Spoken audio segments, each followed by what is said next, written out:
You got to. That takes some real effort to do significantly worse than chance. It's like I know the answer. I'm picking something else.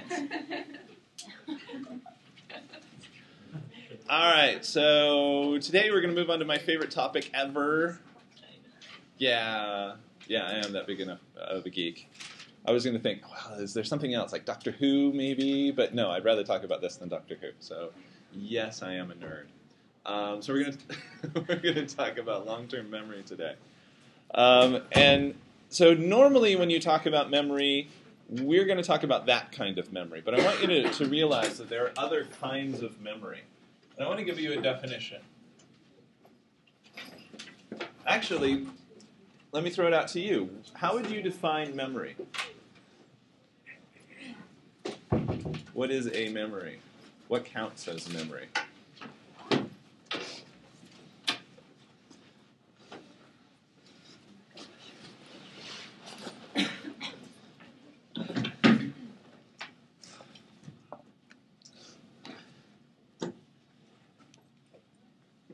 Ariel? Is any function of recalling anything? Okay, recalling anything. That's pretty broad. But I like the word recall.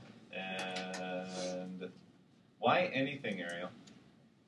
Because it's not just a fact or a subject. I mean, right now I'm using memory in speaking because I'm using words that I once learned and now to recall. All right, so you remember how to speak, you remember how to put a sentence together, so that's all part of memory, right? Okay, so it's more than just facts and events. Any other ideas, Danny? Really good question. I guess being able to recall details of something perceived at some point. Okay, so it involves perception. You've got to retrieve the perceptual details. Or I guess conceive, I mean, you can remember things you thought. Okay, so it doesn't necessarily have to be external, sort of bottom up. It could be top down as well. Other ideas?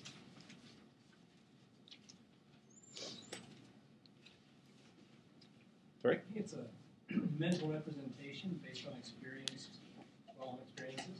Okay, mental representation based on experience.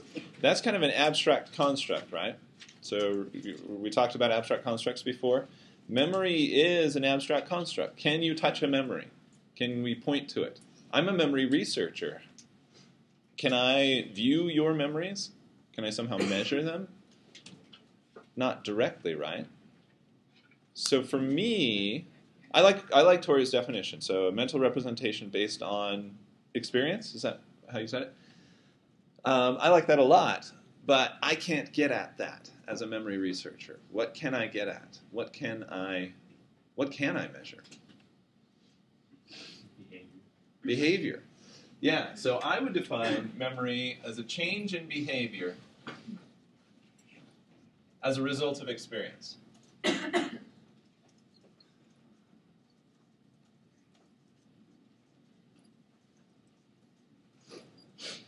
So this gets at Ariel's point about anything. So it's just any experience, any change in behavior. So my 18-month-old changes her behavior all the time to mimic whatever I say or whatever her mother says, which is really cute. Or whatever her sister says. Her sister has taught her, because she does animal noises now. What does the kitty say? And she does meow. What does the doggy say? She barks. What does the giraffe say? And her sister has taught her that giraffes say, and she'll do it reliably all the time. What does the giraffe say? It's really cute. All right, so she changes through her behavior. That's a memory, right? She remembers this little joke. Yeah. So would picking A rather than B on multiple choice be considered a change in behavior under that definition? Would it? I would think so. If you remember a reason why. Okay. We're sort of assuming that it does. We as your instructors collectively, when we give you multiple choice exams, we assume that, okay, we're testing your understanding and your memory for the material, right? Is that necessarily a good assumption? No. So question 16 on the exam, you may have been able to figure out, just based on the answers, what the question was. And if that's the case, well, then that's not a good question, right? You're using something else other than memory to answer that question. So, kind of. So if I give you a two-alternative forced choice, though, so I show you a list of words, and then I test your memory, and I show you two words, one was on the list, one was not. If you reliably pick the one that was, then I can infer that, yes, you have a memory for that. So that's a little bit more of a constrained situation. And that's more common in memory research, is that we really constrain everything down to, do you remember it or do you not? And not so much, can you reason through and say, well, this one's obviously a joke and blah, blah, blah. So the sort of strategies that you use on a multiple choice exam. So yeah, so memory is any change of behavior. This is a very behavior-centric kind of definition, right? So this is one of the legacies of behaviorism, is that we can take their methods for measuring changes and apply them to abstract constructs like memory. So it turns out that some of the stuff that we've been talking about, how to talk, how to walk, how to swing a golf club, how to turn on skis or on a snowboard, all of that stuff is memory, right? You've got to have some mental representation for that stuff. But it's not explicit memory. It's memory how, not memory what. So I remember how to swing a golf club, not I remember that I can swing a golf club. And it turns out that the brain systems involved in these are dissociable.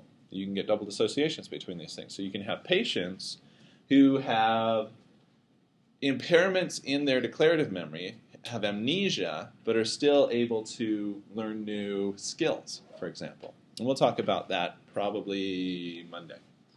All right, so we're mostly going to focus on explicit. So what we usually mean by memory. So I remember my 6th birthday. I got a bike. It was great. Sort of silver metallic paint with a big red bow on it. Ran out in the living room, gave it a big hug. All right, so this is a declarative memory. I remember that this happened. And declarative memories kick in about age 2, 3, something like that for your oldest memory. Anybody remember anything from age 2? A couple of people. 3, 4, 20. Okay, just checking. All right, so within declarative memory, we can further break it down. So we can break declarative memory down into episodic memories, which is what we have been talking about. So memories for episodes, events, and also memories for facts, which is semantic memory. And facts lack episodic information. So with episodic memories, I remember the time and the place and the feelings and all of that stuff for my 6th birthday. That's all an episode, right? That's all that involves what some people call autonoetic consciousness. Oh, I'm not even going to write that up. I don't care if you know that or not. So it's sort of mental time travel. You can put yourself back in the place, right? So smells are really good at triggering this sort of stuff. So if you get a whiff of Grandma's house, then you remember all of the events that happen at Grandma's house, right? Or a whiff of your 1st grade classroom. I went back to my elementary school a few years ago, and it was amazing how just the smell of the place just transports you back to being 6 years old in that, first day of 1st grade. So that's all episodic memory. Semantic memory lacks the contextual information. So with semantic memory, it's stuff like, who was the first president of the United States? George Washington. Right, that's not a trick question. It's George Washington, right? Does anybody remember learning that fact? Where did you pick up that bit of information? I mean, that's a memory. That's, truly what we normally think of as memory. But is that associated with a time or a place? Probably not. So this is a true semantic memory. I remember that fact, but I don't remember anything about learning that fact or any of that stuff. So it's completely acontextual. So those are both two different kinds of declarative memory. And it turns out that if you have a certain kind of brain damage, which we'll talk about a little bit later, that you're impaired at both episodic and semantic memories, at learning new semantic memories. Your old semantic memories and your old episodic memories, it turns out, are both intact. So if you get bonked on the head, it turns out you don't forget your name. That's a personal semantic fact. And bonking you on the head again is just going to cause more traumatic brain injury. It's not going to do anything to reverse the TBI that you already have. All right, so contrast declarative with non-declarative. Any guesses what non-declarative is?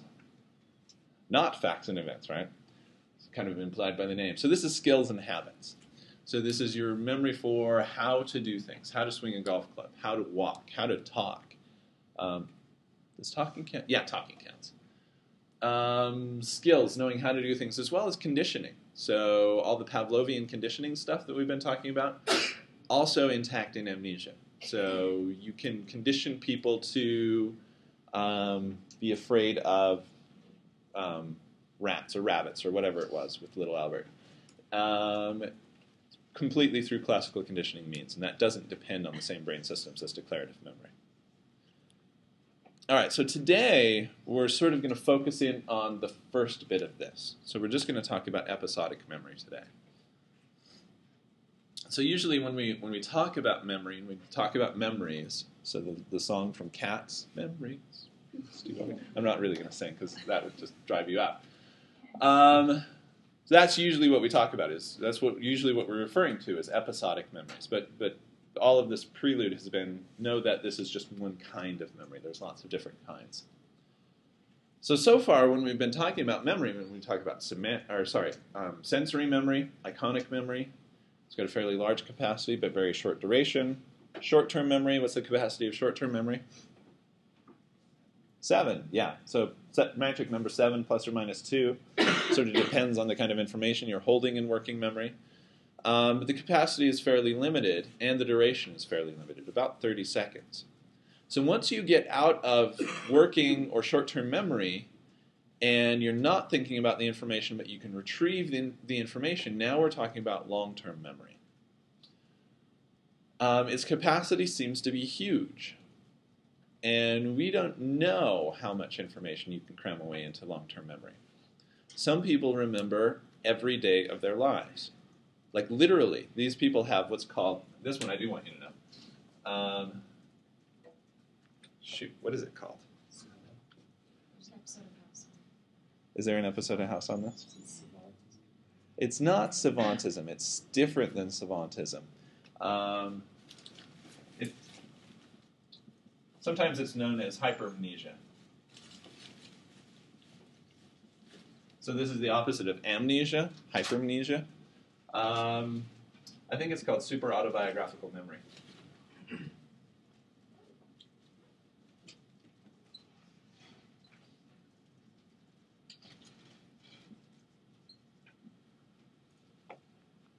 So these guys are amazing. There was a 60 Minutes episode about them a while ago. So this guy named Jim McGaugh at UC Irvine, who's the director of the Center for the Neurobiology of Learning and Memory at Irvine. And he gets a call one day from a woman who says, I have a problem with my memory. And being the Center for the Neurobiology of Learning and Memory, they often get these calls. They're not a clinic or anything. And so they get these calls, and they have a list of clinics, of memory clinics, Alzheimer's clinics, things like that, where they refer people out, he says. Okay, well, tell me where you live, and I can direct you to one of these clinics. And she says, no, that's not the kind of problem I have. My problem is that I can't forget. And he said, what? So he makes an appointment to see her.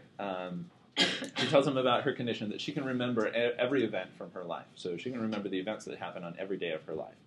So she comes in, and he pulls down his almanac, flips it open. So this is a news almanac, all the news stories that happened in the last 25 years or something like that. Flips it open to a random day and says, what happened on April 4th, 1975? And she could tell him exactly. Flips to another random day. What happened on February 3rd of 1982? She could tell him. All of the news events she knew the whole book, basically, except for one day. He got to one day and he said, well, anything significant happened on this day? She's like, no, nothing really noteworthy. She may have said something like it rained that day or something like that, because she could remember that. And the news story had something about hostages being released in Iran. And he's like, no, I'm sorry, there was a news story about hostages being released. It's kind of a significant event. She's like, no, that happened earlier that week. The book is wrong. And so we looked it up, and it turns out the book was wrong. She was right. So she has subsequently written a book and become sort of famous. At what age did she start remembering things? This is good. Probably as early as us normal people, right, who forget things. So probably her autobiographical memory really starts to kick in around age 3 or 4, but it's only about age 11 or 12 that they notice that they're different from everybody else. So their real sort of ability to remember every day really kicks in around adolescence. So earlier than that, their memory looks a little bit more normal, meaning that they have a normal forgetting curve. They forget stuff, but around adolescence, 11, 12, you're out on a scouting trip or at Young Women's or something like that, and you remember exactly what happened last week, and everybody's sort of looking at you like, what kind of freak are you that you remember all of the details of the event? And it turns out that at about that point, they start to realize that, hey, my memory is different than everybody else's memory. Sarah? Does this interfere with other things? Because, there's some things that you can't forget that you'd be okay to forget. Doesn't this mess up the rest of your life because you're not being able to focus on what's happening now because you're stuck in what happened on April 3rd, 1984? Yeah, if it was a bad event, we would normally just sort of hope to forget it and not think about it, but they can't. So yeah, it turns out that it's kind of, for some people it is pretty crippling. For other people, they sort of brush it off and they have a better attitude about it. So it doesn't seem to be, it seems that if you have a propensity to ruminate, then you're going to ruminate even more if you have this condition, but otherwise you sort of treat it normally. So do they remember the depth, they remember every event, or they remember things that happened, but do they remember the depth of their emotions or the intensity of the... Ooh, this is a good question. Yes, I think that they do. So they could relive and experience exactly how they felt it. Yes. So in the 60 Minutes clip, Leslie Stahl, the host, the reporter, asks one of these folks. I don't want to call them patients because it's not really a disorder. But asks one of these folks about a date, and she starts to cry thinking about this date. And something traumatic had happened that day. I forgot what it was. She heard about somebody's death or something like that. And so, yes, the emotion comes along with it as well. Danny? I've also heard about people who remember a piece of music so well that when they think about it, it actually starts playing and they can't stop it. And for someone, it almost drives them nuts until they kind of learn how to switch tracks. So does that go along with this, or is that something else entirely? It may be related to this. We don't know what's going on here. I mean, so since this first lady, the team at Irvine has found about a dozen or so other people who have similar memory abilities. And they're just in the stages right now of just characterizing what are their abilities. So how veridical are their memories? So some of these folks have kept diaries. One woman is a concert violinist, and so she's got all of her gigs noted. So she has to keep track of all of her playing engagements and everything. And so it's basically a diary that they can go back and they can double check for her and make sure that she's remembering the stuff that she says she is remembering. And it turns out that she does really well. Another one of these folks is an actress named Mary Lou Henner. Is that her name? Henner, yeah. Who's pretty outgoing, pretty gregarious, and so she's got all of her bookings, all of the commercials she's ever shot, all the TV shows she's ever done. Those are all pretty well laid out, and so you can check against that and see that, yes, in fact, her memory is veridical, that she is remembering this stuff. So why it happens and how it happens and if it's related to this sort of earwig kind of thing, we don't know yet. It's sort of new research. So would this be a branch of photographic memory? Sure. I don't know what photographic memory is. I'm a memory researcher. I've got no idea what photographic memory is, or I'm not convinced one way or the other whether photographic memory really exists. But could be. Yeah, I mean, I might call this photographic memory, that you can remember every day of your entire life. That's pretty impressive. Tori? What kind of definite associations do you have, and what don't they remember well? That's a great question. I don't think that they remember. So if you give them standardized memory tests, so I give you a list of words and then test your memory on the list of words, their memory is pretty normal for those things. So they score in the normal range for standardized tests. So it just seems to be the autobiographical stuff, so the daily events kind of things. They're not going to remember all of the details of every day. So like if you ask them to say what happened on this day, they're not going to start at 6:30 in the morning I woke up, and it's not going to take them 24 hours to relate all the events of that 24 hours.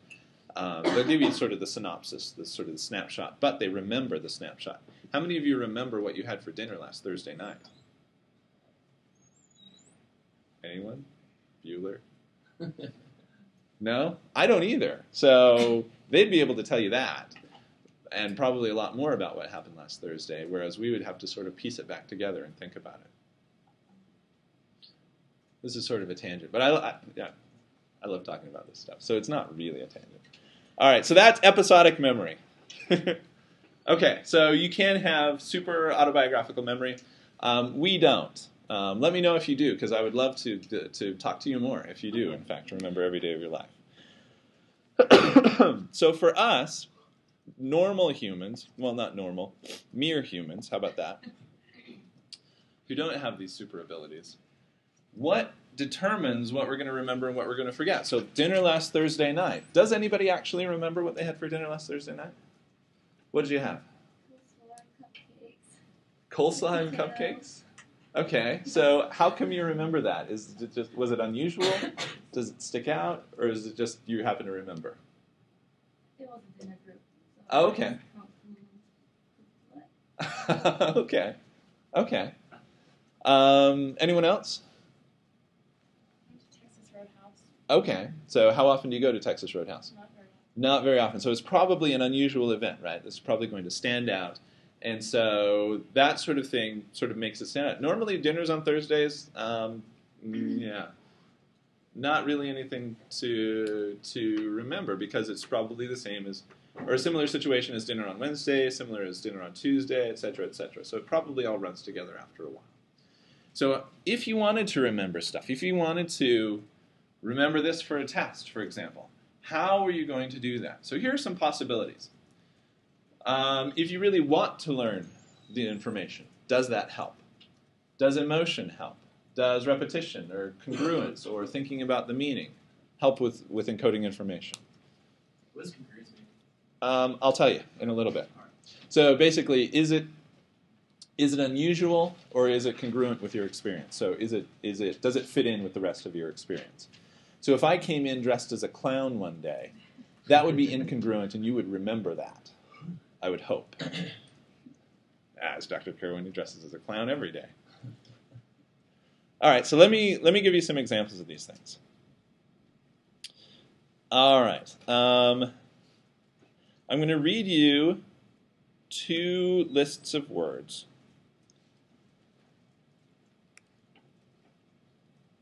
Actually, I'm just going to read you one list right now. It's about 15 or so words.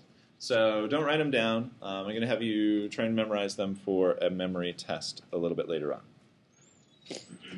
Hood, novel, caravan, portrait, sock, dove, glacier, rapist, lion, tire, captain, film, moth, cement, battle. Okay, go ahead and write down the words on the list.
I got it wrong. It's superior autobiographical memory, not super. All right. Next list. Everybody ready? Worker, lawyer, envelope, basket, newspaper, sting, spring, ulcer, servant, bandit, lotion, grocer, cradle, boot, bread. Now, beginning at 85, count backwards by threes.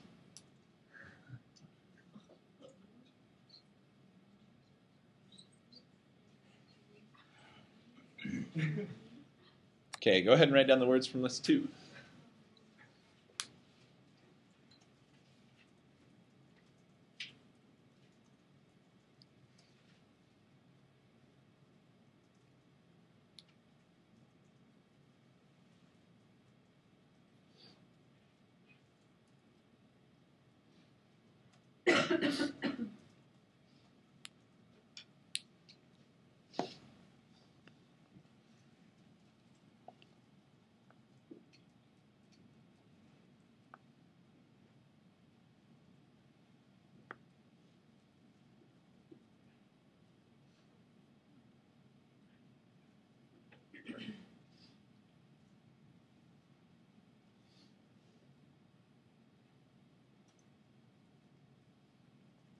Anybody need more time?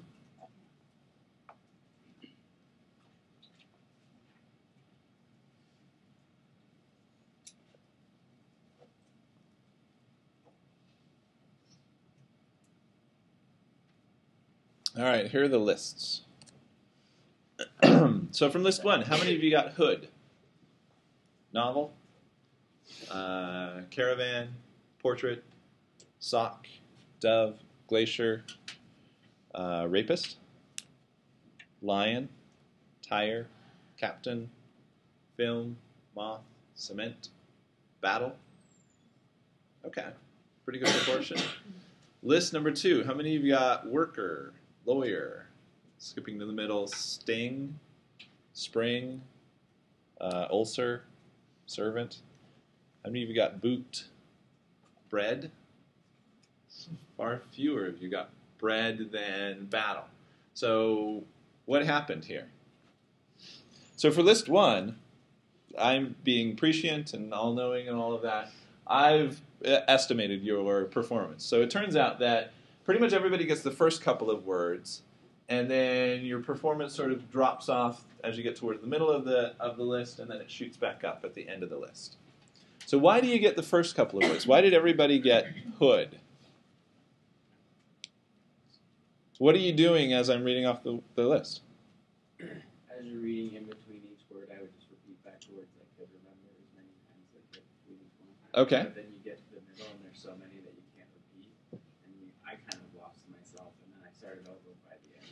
Okay. That just kind of matches it. Right. So how many words are you going to be able to say if you're repeating them over and over and over again? What are you using in that case? Short-term memory or working memory, or more specifically, your phonological loop, right? So you've got this phonological loop. What's the capacity of the phonological loop? About 7 or about 2 seconds worth of verbal information. So if you can say the whole list in 2 seconds, then great. Fantastic. But it turns out that you can only say a few words. And so as more words come in, you get more and more interference building up, and you can't do that. So you remember the stuff from the first because there's less interference, and then by the time you get here, there's enough interference that you're losing things. You're not able to repeat them to yourself. What about at the end? What's going on there? Recency effect? Yeah, it's the recency effect. So how many of you wrote down cement or battle first? Like in the top 3 or 4 words on your list. Yeah, so typically this is what people do, is this is still in working memory. So get those down while they're still there, and then you can go back to these things that are actually encoded into long-term memory. So there are two effects in place here. There's the primacy effect and the recency effect. So the recency effect draws on working memory, on the information still being in working memory. You can put it down, and if you put it down first, you'll get it before it's lost. The primacy effect has to do with interference building up. So as you have more information coming in, the new information is going to interfere with the old information. So before we talked about proactive interference, I'm running out of board space, which is where old information interferes with new information. In this case, we're talking about retroactive interference, which is where the new information interferes with the old information. So proactive, anybody speak Spanish? Ever try and learn Italian or vice versa? Or there's a Portuguese. So speaking Spanish, does it help or hurt with learning Portuguese? Oh, it hurt. Yeah. So this is proactive interference. So the old information interferes with the new information. Any language, any foreign language that I try and learn, I substitute Hungarian words into it, just because foreign language, it must be Hungarian. And so, yeah, my Spanish is awful. There's a kid in my lab who's in a Spanish class right now, and like on his in an oral exam the other day, he kept throwing Hungarian words into it. He told me it was awful. All right, retroactive interference, though, is sort of the opposite. It's when new information comes in and interferes with old information. So that's what's going on here, is you can encode this stuff because there's nothing to interfere with it. But as you get more coming in, it's retroactively going to interfere. Or is this proactive? Hold on a second. Because you're better at that, and you're worse at this, so this is interfering with that. Shoot. I could make a case either way. Shoot. I can convince myself that either one of these is the case. Sarah? How do you know it's this? I'm sure they know it's this. But couldn't it just be that, okay, I've got my chunk in memory, and it's sitting there, I've got my 7 spots, and the first ones are there longer because they're there. And it's not so much that the other ones never come in, it's just they're not there very long because you're trying to.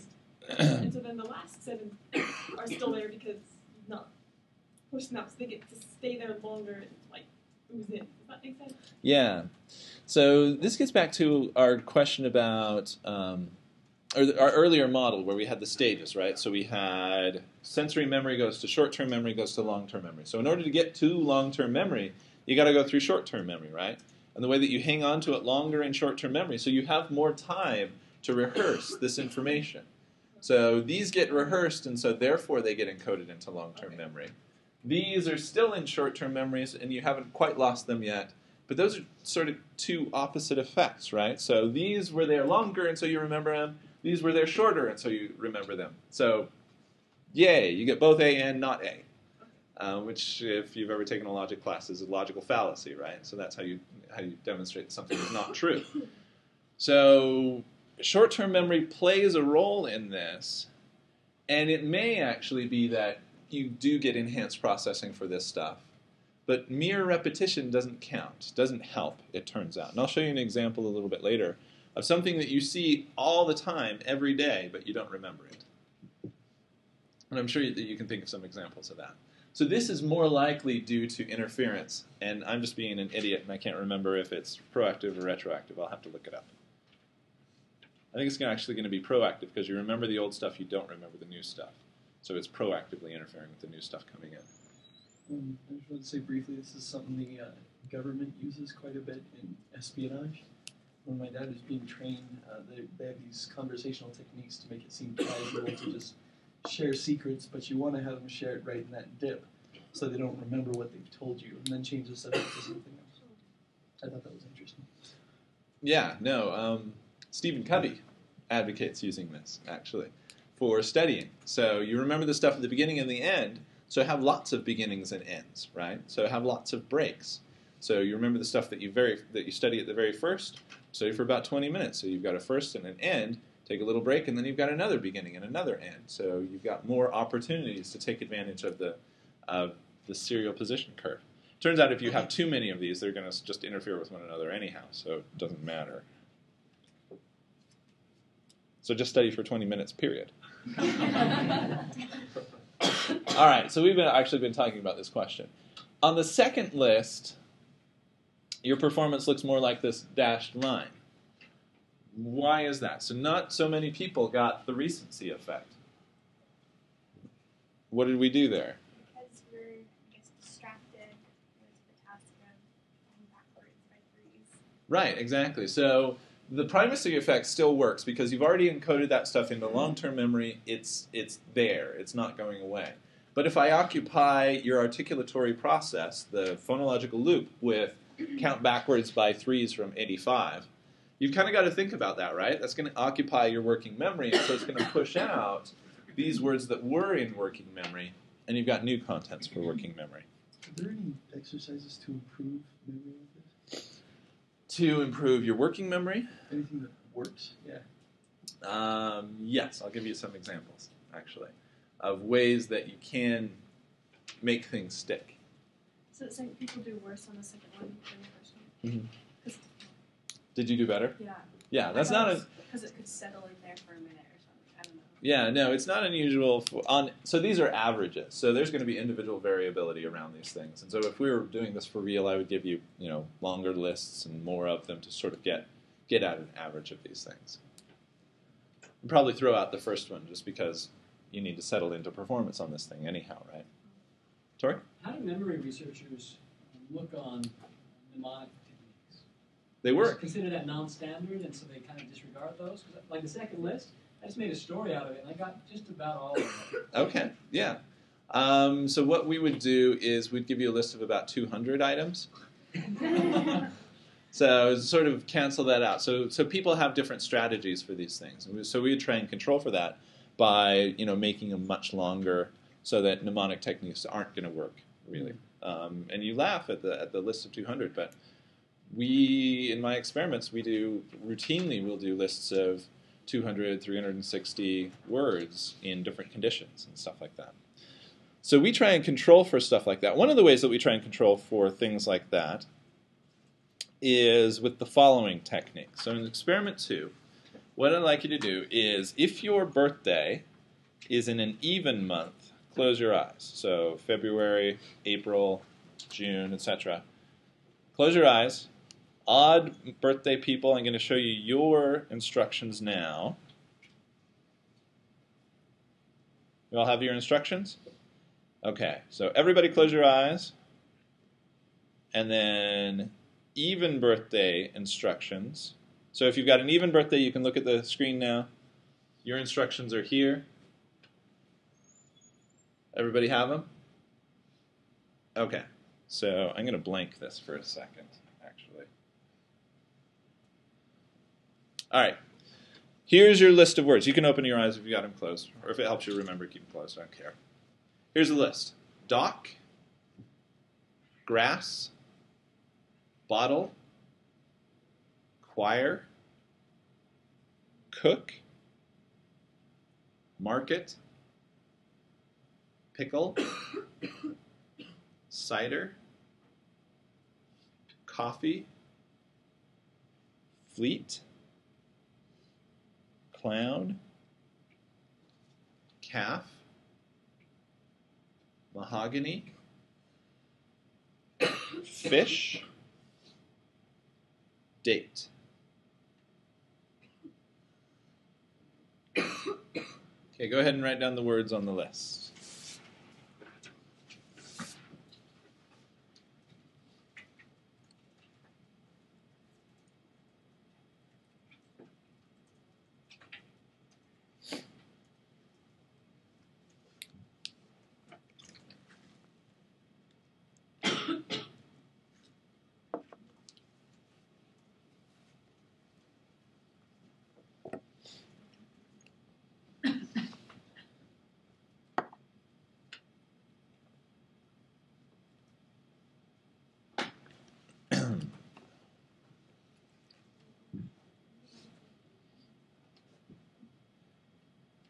All right, before I show you the words, I'm going to show you the instructions for the two sets of instructions.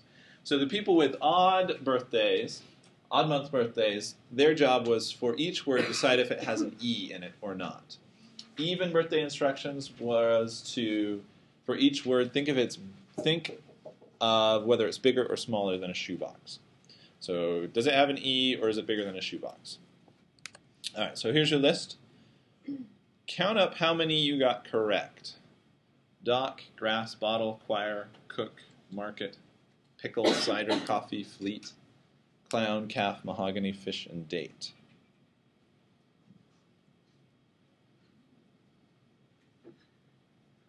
All right, and because I'm all-knowing, I already know the averages for the two groups.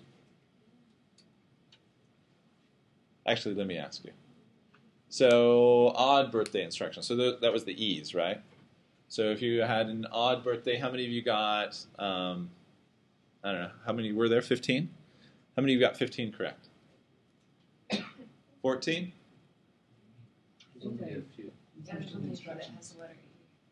Sorry? We're only supposed to remember one of the E's. Only 7.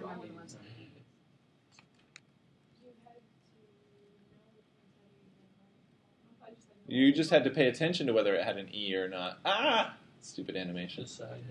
Decide if it has an E in it or not, is sort of implied. Sorry. Only remember the ones with the E's?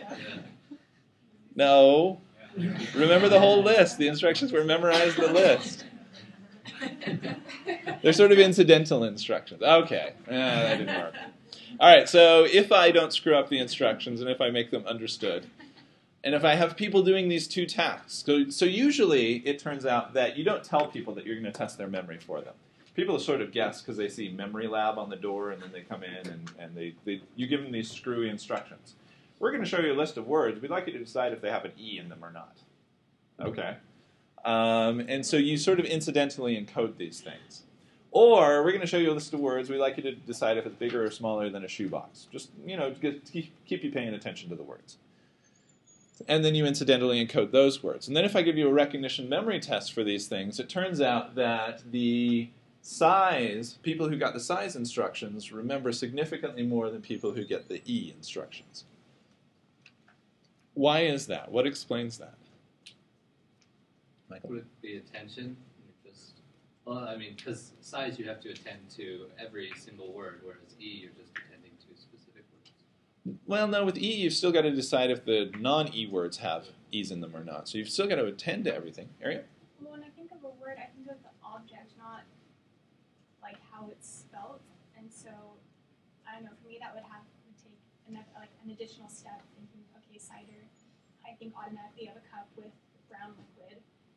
But now I need to think of how it's spelled. Okay, it has an E. All right, so if I present them visually like this, so if I'm just one on at a time on the screen, you still got to attend to it. You still kind of got to read it, but not really, right? You can just pay attention to, is there an E or not? So just scan the word. Do you have to think about the meaning in that case? No, not at all. But if I show you the word and say, is this bigger or smaller than a shoebox, do you have to think about the meaning there? Yes. So it's thinking about the meaning that causes this difference here. It's called depth of processing.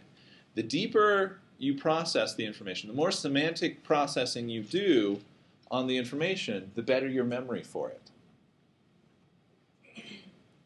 So depth refers to thinking about meaning. Sorry. So what would it have been, I guess we can get numbers on the last couple of ones, what would it have been if you'd have just read the list? So if I just put the list up there. Like, okay, remember these. Remember this list. Remember the E's, and then remember the boxes and all that. What was the base? It would be, so depending on how I present the information, the absolute numbers are going to shift around, but the relative between the two instructions is still going to be the same. You're still going to get better memory for deep encoding. What would the difference be between like the E and say just people who were instructed to just remember what they could? Oh, so I just show it to you and you remember it? You'd actually probably do better if I just showed it to you and told you to remember it, because very few people are going to adopt a strategy of, I'm going to remember if this has E's in it or not, or if it's an uppercase or not. So people, when you read words, you do exactly what Ariel said, where you tend to think about the words. You think about the meaning of the word, which is better, deeper processing. than surface characteristics.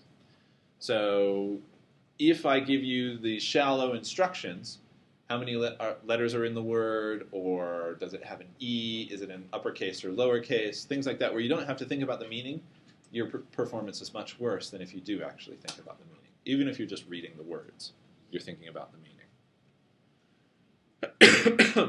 So deep processing refers to times when you have to think about the meaning. You have to think, what does that word mean? Imagine it fitting in a shoebox or not. And so that's all deep encoding. There can be degrees of depth. So really shallow stuff is the word in capital letters or not. So this one's in capital, this one is not all caps. So you get a difference in you don't get a difference in performance there. That's actually really, really shallow. Phonemic, does the word rhyme with weight? You have to think about how the word sounds. Crate and market. Crate, weight, those rhyme, market doesn't. Is this a type of fish? Now you do have to start thinking about meaning. Sharks are fish. Heaven is not a fish. That's a great name for a band. Heaven is not a fish. Or does this word fit into this sentence? He met a blank on the street, friend or cloud. Now you have to really think about, instead of just the category, you have to think about what this means and maybe imagine it in this scenario of being on the street. So it turns out that if you look at performance, if you do this with a bunch of subjects, if you look at performance, structural the performance after getting the structural instructions is pretty poor. Performance after getting the category and the sentence instructions is pretty good. So maybe it's the case that this is just harder. So maybe this attention idea is actually the case, because here you don't really have to pay attention. You don't even have to look at the word necessarily. You could sort of unfocus your eyes and see whether it has all caps or not, right? So maybe this is just easier than that. How would you control for that? How would you get around whether it's too easy or not?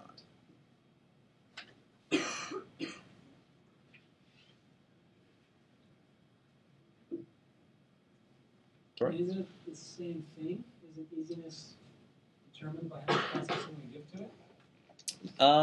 Not necessarily. So you can make the structural problem. So remember, the structural instructions are, is it all caps or not? How would you make that a difficult task? Sir? Just asking tricky questions. Is the last letter farther along the alphabet than the first letter? So you have to focus. Okay, is this? Yeah. So are the first and last letters in alphabetical order or not? Yeah, just random questions like that. Okay. Yeah. So it's still a shallow condition. You don't have to think about the meaning, but it's going to be a little bit more challenging. It's going to be a little bit more difficult. Make it like those squiggly letters when you Oh yeah, the CAPTCHA things, where you have to enter the word in order to send an email or whatever. Yeah. Yeah, so you can obscure this, basically. So you make it harder for them to see, and therefore harder to answer the question. But still, you're not thinking about the meaning. So effort doesn't actually play into this. Effort per se. Effort in terms of semantic encoding does play into this. All right, so we'll pick up there next time and talk about other ways to improve your memory. But first tip is think deeply.